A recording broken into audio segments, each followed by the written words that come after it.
De l'intuition à la guidance, apprendre à écouter la voix de l'âme.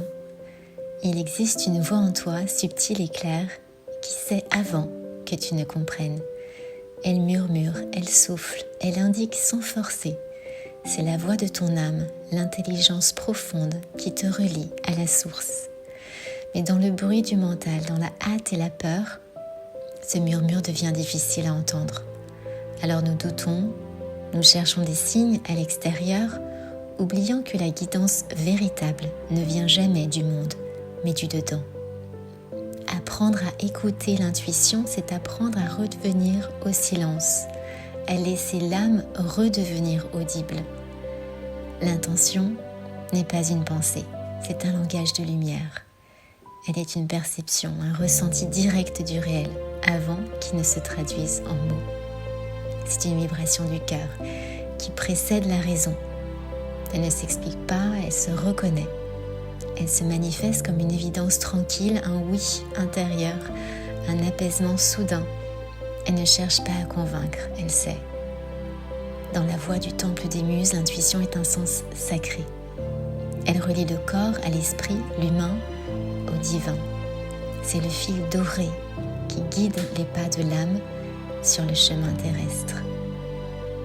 L'intuition devient guidance lorsque tu apprends à lui faire confiance. La guidance n'est pas une voie extérieure mais un dialogue intérieur continu.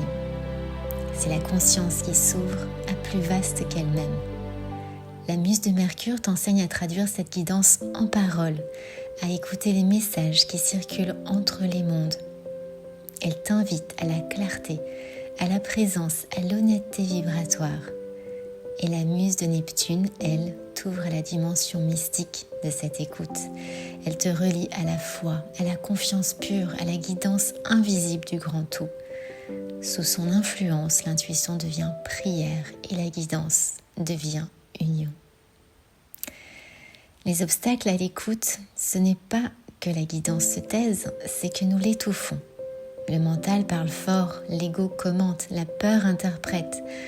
Pour retrouver la voie juste, il faut faire de la place. Le silence intérieur est la condition de toute guidance. Ce silence ne se force pas. Il se crée par la respiration, la présence, le ralentissement. Lorsque tu redeviens réceptive, la guidance revient naturellement. Quelques pratiques pour ouvrir l'écoute. Tout d'abord, le silence du matin. Commence chaque journée par quelques minutes d'écoute intérieure avant de parler, écrire ou lire. Respire, observe, ressens. Laisse émerger une sensation, un mot, une image. Ensuite, tu peux utiliser l'écriture intuitive. Prends un carnet, écris sans réfléchir. Laisse venir les mots spontanément, sans jugement. Ce que tu écris n'est pas toujours toi, c'est parfois ton âme qui te parle. Et ensuite, le cœur et le corps sont des boussoles. Ton corps et ton cœur savent, ils réagissent avant ton mental. Face à une décision, observe. Ton souffle s'ouvre-t-il ou se contracte-t-il ? L'intuition s'exprime souvent par le corps avant de devenir pensée. Quelques pierres alliées de la guidance intérieure. Tu pourras utiliser la labradorite pour renforcer la perception intuitive, mais aussi renforcer ta stabilité et ta justesse. La sodalite pour clarifier les messages et calmer le mental. La célestine pour se relier au plan supérieur avec douceur. Et enfin l'apatite bleue pour relier intuition et communication claire. Ces pierres amplifient la sensibilité subtile et soutiennent la canalisation fluide. La guidance vivante. La guidance n'est pas un message ponctuel, c'est un état de dialogue constant avec la vie.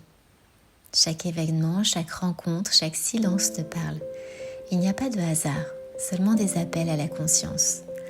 Lorsque tu apprends à écouter sans peur, tu découvres que tout est signe et que cette guidance n'est pas là pour te contrôler mais pour te libérer. Dans le temple des muses, nous apprenons que la guidance est un art du cœur. Elle ne s'atteint pas, elle s'accueille. Elle ne s'analyse pas, elle se ressent. Écouter ton intuition, c'est reconnaître que la vie te parle en permanence, dans la lumière, dans l'ombre, dans les silences et les synchronicités. La voix de l'âme est simple, elle ne crie pas, elle chuchote, elle ne promet rien, elle invite. Et lorsque tu lui réponds avec confiance, chaque pas devient prière, chaque choix devient un acte sacré.